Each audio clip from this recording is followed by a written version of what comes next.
controllers to show up for work, and I'd ask Democrats in the Senate to have a vote, open up the government, and then sit down and have a conversation and negotiate. And with that, I'm going to turn over to the chair of NACA, Nick Daniels, who is, again, we don't agree on everything, but we've been good partners just in the sense of trying to take care of the controllers who work so hard on our airspace. So, Nick Daniels. So, good afternoon. I am Nick Daniels. I'm the proud president of the National Air Traffic Controllers Association. America's air traffic controllers, we didn't ask to be the focus of this shutdown. Yet, every day, we're carrying the full weight. Every single day, we move over 45,000 aircraft, 3 million passengers. We move tons of cargo that keeps America running, protecting the national airspace system, and even more importantly, people's lives. They're showing up every single day under immense stress, under uncertainty, having to stay focused on performing the day in and day out tasks. And every day that this shutdown drags on with no clear end sight, this affects their focus.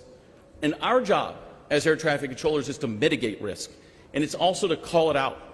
Air traffic controllers, our job is to communicate for the safety of the flying public. And as this shutdown continues and air traffic controllers are not paid for the vital work that they do day in and day out, that leads to an unnecessary distraction. And they cannot be 100% focused on their jobs, which makes this system less safe every day that this shutdown continues. Tomorrow will be less safe than today, and as the Secretary said, now we have to figure out how to mitigate that to ensure the safety of every passenger and every plane that flies in our skies. There is no version of this scenario that we have been forced into where an American worker can work 6 days a week, 10 hours in a day, only have 4 days off in a month, and have to deal with their greatest priority, which is taking care of their family, to provide for them, to put gas in a car, to put food on a table, to ensure their kids have shelter, or that they have a level of care while they do go and do the very important job of being an air traffic controller and running America's skies. And the calls have already begun. Air traffic controllers have called and said, I've picked up a side job. I go to my primary job on a day, an evening, or a midnight shift. And when I complete that shift, I now go to a secondary job. I'm driving for Uber. I'm doing DoorDash. I'm doing Instacart. This job is hard enough 5 days a week. We do it 6. We make the impossible look possible every single day. But now, with this shutdown, we're making the impossible impossible for people to continue to live without money. So some of our lowest paid air traffic controllers in this system, whether they're new or they live paycheck to paycheck just like every other American worker, they will instead be focusing instead of focusing on the safety of the American flying public, they're now focusing on what they can't afford to pay. So as each day passes with this shutdown, more of this nation's air traffic controllers will feel more stress. They'll feel more pressure. And it's the opposite of what they should be focused on. We should be focused on how do we move forward, the cusp of taking care of one another. So air traffic controllers, we didn't start a shutdown. We don't end a shutdown. Our elected officials do. And our message is simple. End the shutdown today. So we'll take questions in a moment, but just when I was talking to the guys in the break room, they're eating in the break room, and they made sure I knew that the food that they were eating had come from the airlines. The airlines know how important air traffic control is to keeping the sky safe and airplanes moving. And so our airlines, who know the financial pressure that our controllers are under and the gratitude for them showing up, they're buying them food. We shouldn't rely on airlines to have to buy lunch and dinner for our controllers because they can't afford it themselves because the Democrats have shut down the government. But those are the things that are happening inside of all of us who work in the airspace, supporting our fellow brothers and sisters who are going through a time of need. And I want to thank the airlines for recognizing that and supporting and being helpful in the small ways that they can. Again, just providing food for our controllers when they're on the job. With that, if you guys have any questions for us, happy to take them, yes. Could you give us an update as to the number of delays that have been a direct result of air traffic?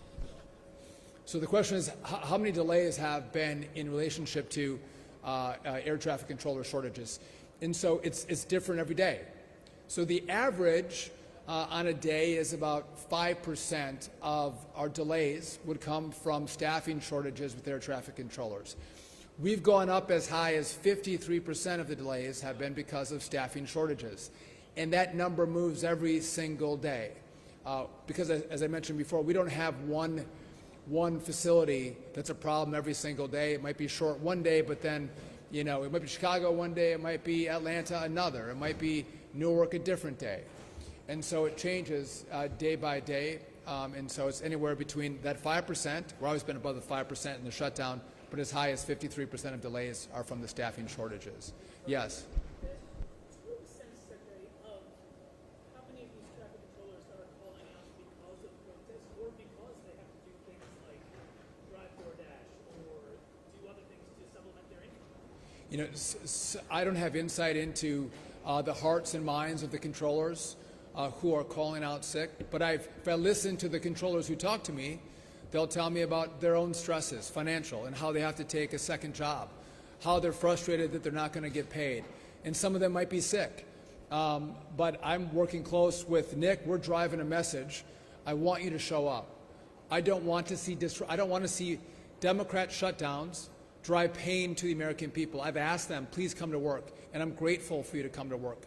But maybe that'll be a post-mortem we can do on what happened there and why controllers made the choices that they did.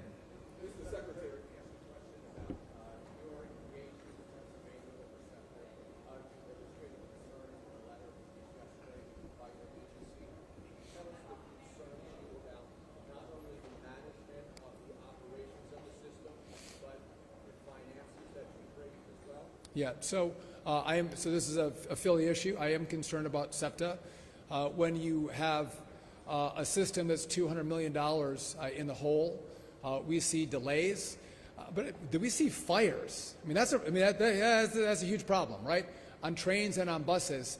And what's more concerning is that when you have a fire, we all know what a fire is, but the management will say it is a thermal event.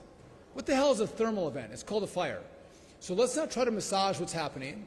I've had good interactions with the governor. I've asked the governor to step up and lead, to fix the system, to provide the leadership and the money and the resources and the management to make sure that this system is fully operational and safe for the traveling public. You can't get on a train or a bus and have a fire. That is a flashing light and a siren that significant changes need to be made. Mr. Secretary,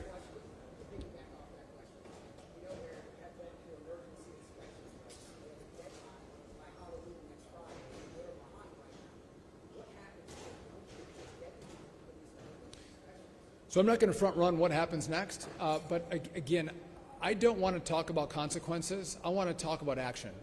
I want trains to be safe and to run on time. That's what I want. And if those emergency inspections don't pass, we'll talk about what comes next. can you expand on employing teams to Philadelphia to manage SEPTA? What is the game plan there? So we don't manage your rail. We support, we provide assistance, but Philadelphia leadership, the state leadership has to step in. And by the way, the city works well because you have a system that can move people effectively and efficiently through the community. That's really important. And to make sure it's fully operational and well run is important to us. And we provide oversight, we provide tools, we also provide money.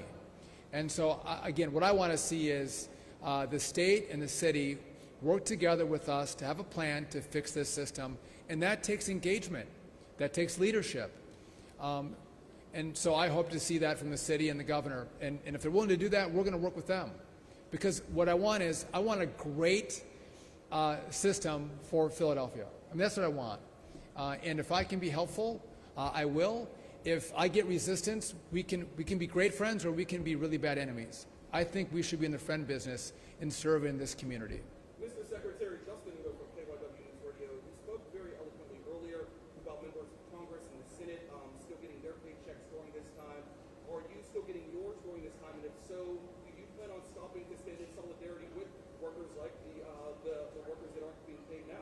Well, so it's a good point. Our workers are going to work. We have furloughed employees that don't come to work, but we have essential services that are provided by people like our air traffic controllers. Those who are working on our modernization effort for air traffic control, it's those people who we've asked to come in and continue that work, because my concern is if there are delays that happen because of this shutdown, 6 months from now, no one remembers that we have delays because of a shutdown. They just think I'm delayed, right? We're not moving on the right timeline. So I've asked those critical talent to come in and help us move the ball forward, whether it's air traffic controllers or it's within the FAA, to continue the progress in how we're going to have, in a 3-year time period, build a brand new air traffic control system. I can't give up 24 days. I can't give up a month. I don't know how long this is going to go. It could be a month and a half. I can't give that time up. And so, with your pay, are you still being paid? If so, do you plan on stopping your pay during this time to stand in solidarity with workers? I would have no problem stopping my pay. By the way, I don't even know if I get paid or not. In Congress, we did, and that was a huge problem. And we dealt with that because first of all, the concept of saying if you're part of government, and especially the Congress, especially the Democrats who aren't funding the government, I never thought it was appropriate that you get paid while the rest of the government does not. Now, if there's back pay, like air traffic controllers, they show up for work, they're going to get paid one day. Those members of Congress, they show up every day, they're going to get paid, but they should be delayed just like everybody else. So you're saying you will take the delay in your pay? Yeah, I would have no problem doing that. Yes. How concerned are you, Dave Sherman, how concerned are you about funding running out for the academy, for training in the towers, and how much do you think you're going to see a big increase in staff outages as that first paycheck gets missed? Has there any evidence so far that controllers have engaged in improper sick outs today? So just back to the academy, we're working on the numbers right now. So we pay our students in the academy. They get paid to go to the 4-month school. They're not paid a lot, but they're paid so they can buy food and get to the academy. We help them with their housing. We're about a week to 2 weeks away from running out of money to pay those students, which will be cataclysmic for them.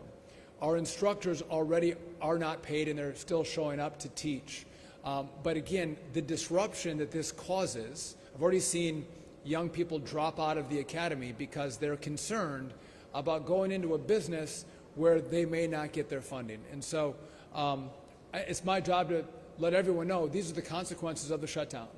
And by the way, what's not partisan is the fact that we need a new system. It's not partisan that we need more controllers. So we're going to continue that work, but it's important to tell everybody this is the hardship that we're under right now because of the shutdown, and it will not be consequence-free in regard to the pipeline that I have in bringing controllers in. There's a lot of concern this weekend. You can start to see really serious disruptions. Obviously, yesterday was 6.6%, but are you concerned to get that first paycheck that this could be? So I think that's a great question. I can't project what's going to happen with our air traffic controllers. I have told them to show up for work, to do their jobs. Nick has told them to show up for work and do their jobs.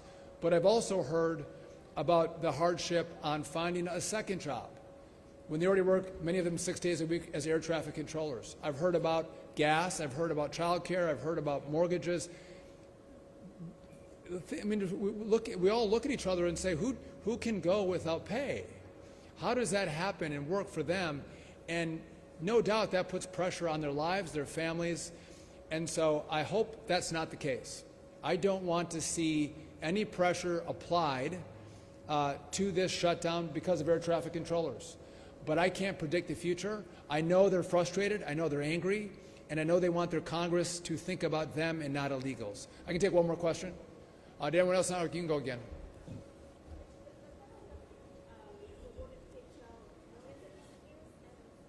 Have awarded Have awarded what? PHL millions for